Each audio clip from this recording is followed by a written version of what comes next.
Imagine you wake up tomorrow morning and find an extra $10,000 in your bank account. What would you do first? Maybe book a vacation, buy the latest phone, upgrade your car, or finally purchase something you've wanted for years.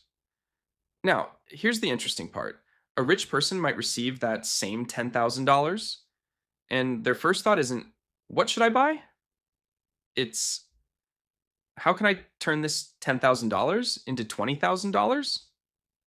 That's the hidden difference. The gap between rich and poor isn't just money, it's the way they think about money. And once you understand this mindset, you'll never look at money the same way again. From childhood, most of us are taught the same formula: go to school, get a good job, work hard, earn more money, then spend it on the things you want. Sounds reasonable.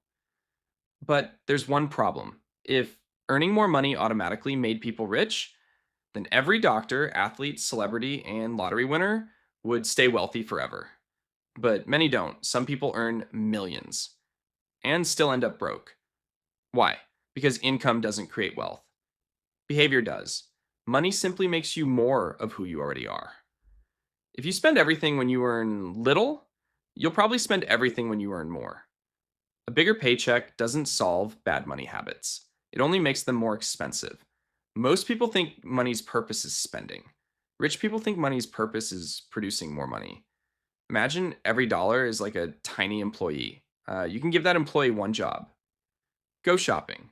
Or, you can give that employee a permanent job, generating more dollars. Think about it. If you buy a pair of expensive sneakers, the money's gone. If you buy an investment, that same money might continue earning for years. Rich people constantly ask, will this purchase make my future better or only make today more exciting? That's a completely different way of thinking. Let's make this simple.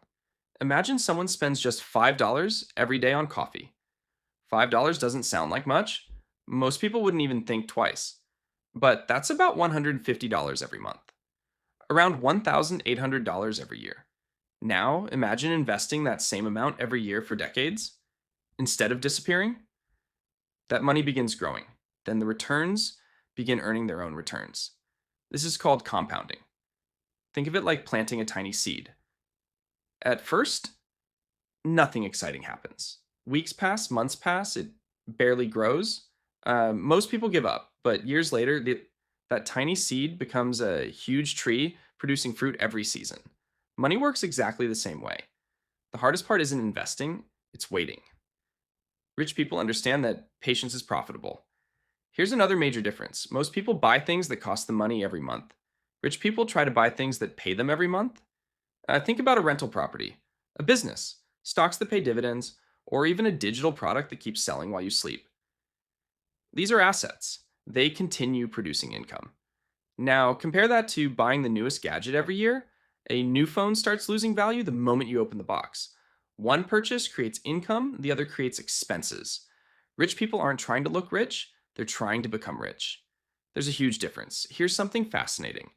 Money decisions are rarely logical, they're emotional. Have you ever bought something just because everyone else had it, or because it was on sale, or because you had a stressful day? That's not money, that's psychology. Our brains love instant rewards. Buying something today feels good immediately. Investing usually doesn't. The reward comes years later. That's why saving feels so difficult. Your brain wants pleasure now. Rich people aren't born with different brains. They simply create habits that stop emotions from controlling every financial decision. Many wait before making expensive purchases. Some follow the 24-hour rule. Others automate their investments so they don't have to rely on willpower.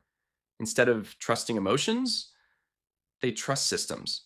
And systems almost always beat motivation. They think long term. Imagine two friends. One spends every bonus on vacations and shopping. The other invests every bonus. For the first few years, nothing seems different. In fact, the spender might even look richer. Better clothes, better car, better lifestyle. But 10 years later, everything changes. The investor now owns assets. Those assets create more income. That income buys more assets. Wealth starts snowballing.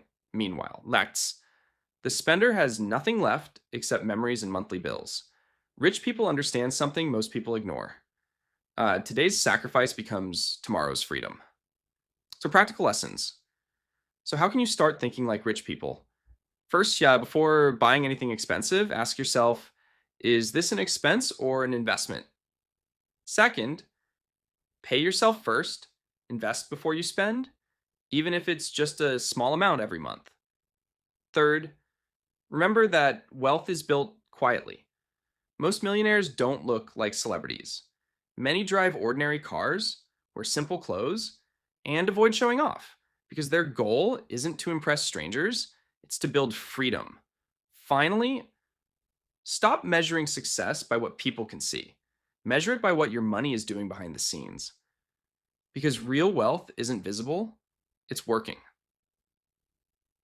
Each ending. The biggest lesson isn't that rich people have more money, it's that they think differently long before they become wealthy.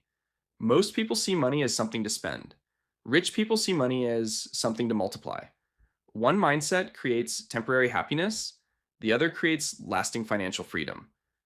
So the next time money lands in your bank account, pause for just a moment. Instead of asking, what can I buy?